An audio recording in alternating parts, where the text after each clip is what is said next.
Alright, so we're going to take a look at this pedal board. If you've seen us at one of the Delhi Stompbox exhibits or at the NAMM show, you've probably seen this before.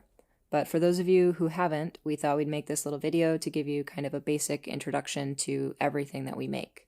Just a quick disclaimer before we get into it, I am by no means a musician, so I'm going to do my best to keep this very simple so you can really hear, hopefully, what the pedals are doing. There are some very wonderfully talented people here on YouTube making gorgeous demos of our pedals, but this video is going to be more of the nuts and bolts than what you might see on other channels, so if that's why you're here, awesome. Let's start by looking at the signal path. The instrument we're using is just a Casio S100, which is a very simple keyboard that can be used as a MIDI controller or just as a simple practice piano. So in this case, it's our sound source, not a MIDI controller. It has a few different samples, and we're going to be using the grand piano setting. So first, our keyboard is running into the buffer. The buffer is something that we make for situations where you might have a lot of circuitry between your instrument and your amp. So if you have, for example, a super long cable or just a ton of older pedals, that can sometimes drain the high frequencies out of your tone. So using a buffer like this one in your signal path can help preserve that high end. All of these pedals use a modern buffered bypass, so they don't require an external buffer like this one. But we keep it on our demo board because it's something we make and it might be useful for folks who maybe don't use our other pedals. After the buffer, our signal is going to pass through the mixer, which is just a super simple low noise mixer that lets you run up to 3 instruments through the same effects chain. It uses a standard pedal power supply. You have a level control for each channel, and you can run it on up to 18 volts for higher headroom. Then from the mixer, our sound is going into the bitmap first, and then moving along right to left. So these are set up in kind of a fairly standard order, with distortion up front, followed by a couple of delays and modulation, then reverb, and ending with the tensor. The only reason I have the ditto looper at the very end here is simply that I needed to use a mono cable to connect with my Scarlett interface, which is running to my laptop. And the only mono cables I have on hand use straight plugs. So because there's limited space here, this is a stereo cable, and the ditto is just kind of a junction box between those cables. Before we get more into what the pedals do, I also want to mention that we're using a Morningstar MC8 MIDI controller, which is connected to each of the pedals' control ports using standard TRS cables. The MC8 only has 4 TRS outputs, so we're using the 5-pin DIN output and running it into a Strymon conduit, which is another sort of junction box, which is mounted underneath the board, and that gives us that 5th TRS output. You can configure this MC8 to do just about anything with these pedals, and that can give you a ton of control and flexibility if that's what you're into. Right now we just have it set up to select presets, so there's a switch assigned to each pedal, and as long as the pedal is engaged, we can cycle through about 10 presets with the touch of that switch.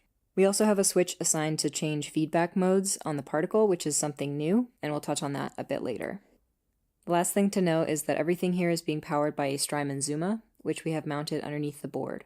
Each of our pedals needs a standard 9-volt 250 mA output, and the Zuma has 8 outputs, which each provide 500 mA, I believe, so it's a great choice for our pedals. So that's it for setup notes.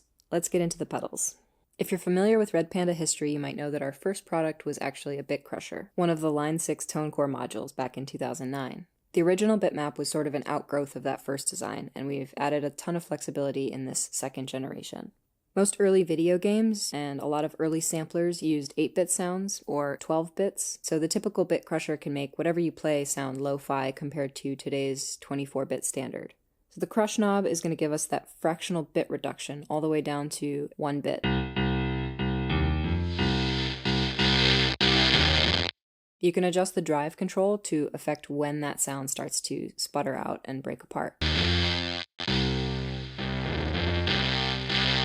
The frequency knob gives you control over the sampling rate. Adjusting the sampling rate can be really dynamic, so most of the other controls here offer different forms of modulation for that. You can choose a waveform with this button and adjust the rate and depth separately.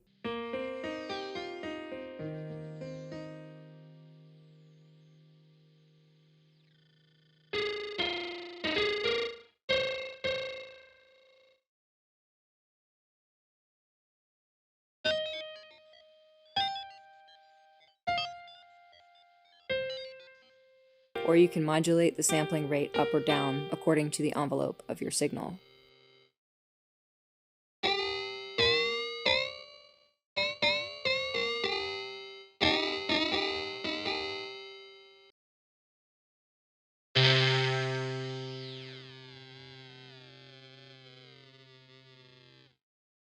The aux foot switch can be configured for different things, but by default it's a tap tempo for the modulation rate.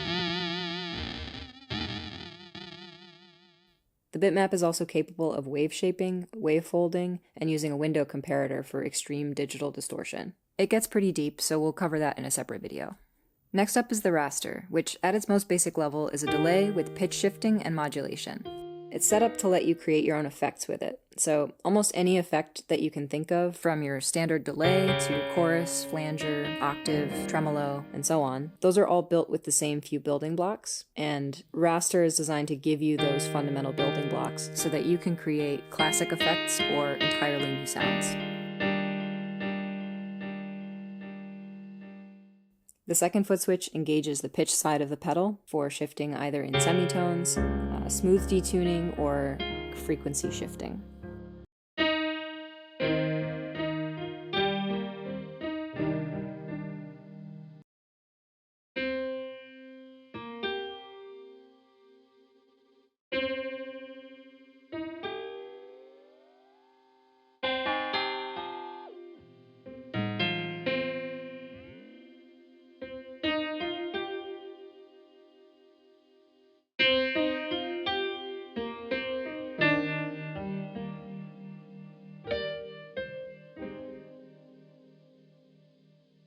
It has 3 different feedback modes, which include single shift, continuous shift, and reverse.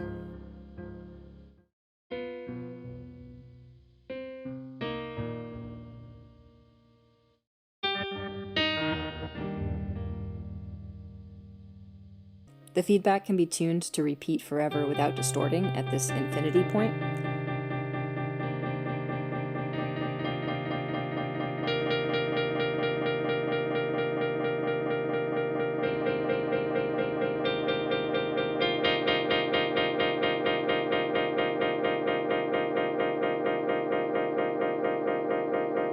Or you can move past that point into self-oscillation, where it will start to fold back on itself and create new textures.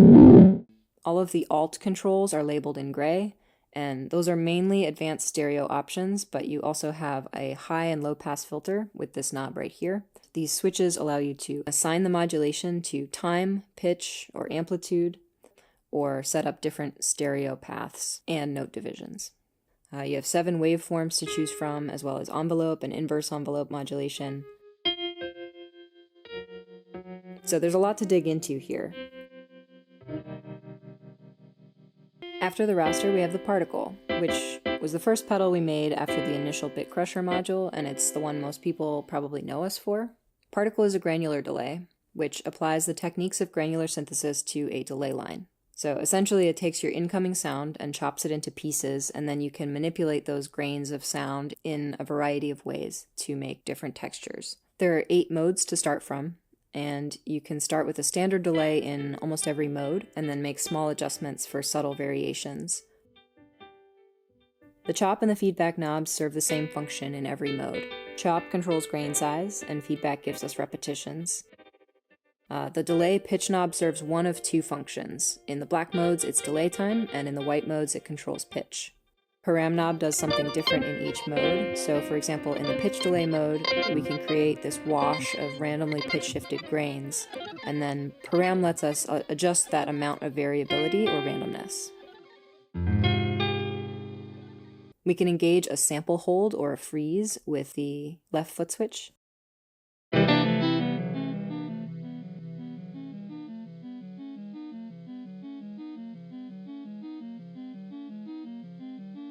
Or by turning the chop knob past noon.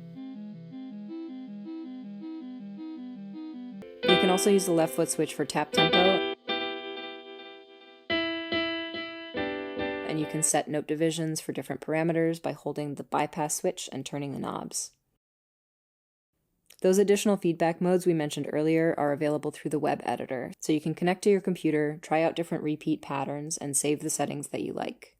Next we have the context, which is a dynamic stereo reverb with a ton of flexibility. There are 8 different algorithms, which are inspired by some of the classic rack-mount digital reverb sounds from the 1980s, and you can add a delay line using the secondary controls. The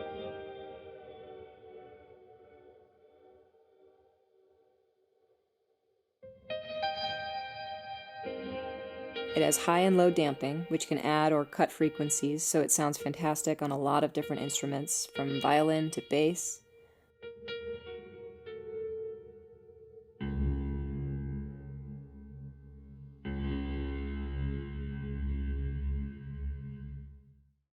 There are a couple of drone modes as well, which you can activate using either foot switch, so you can hold the switch and it sustains the reverb trail indefinitely, and then you can continue playing either wet or dry notes on top.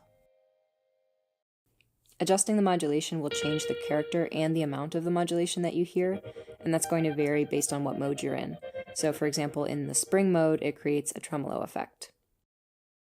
It also has dynamics controls, which you can use to sync the onset of the reverb with the dynamics of your playing. So you can set a threshold level, and the reverb will come in or fade out according to that threshold and how the notes decay.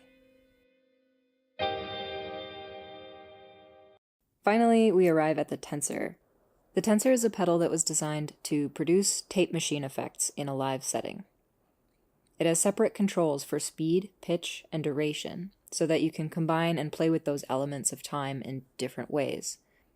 The speed knob gives you a tape speed control, altering the duration and pitch of what you play.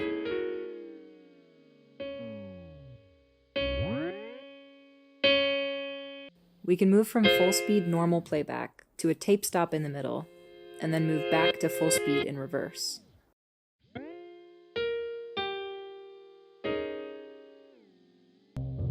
The pitch knob lets us jump between some nice sounding intervals for different pitches, up to 2 octaves in either direction.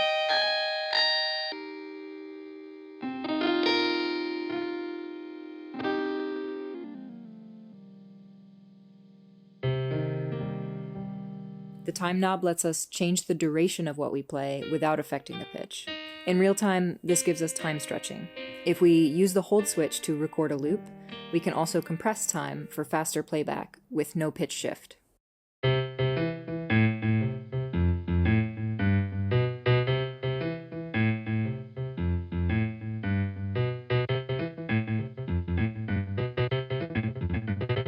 You can record a loop up to about 9.5 seconds in mono, about half that in stereo. You can overdub,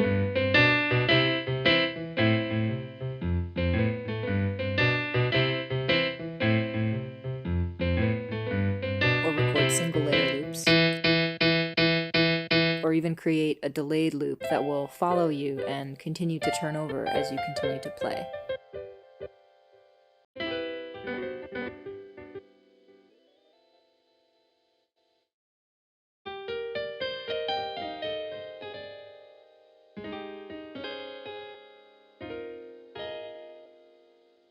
The random knob will read and intelligently randomize how you've set the controls, which can add some occasional stutters and pitch jumps, or break down into total chaos.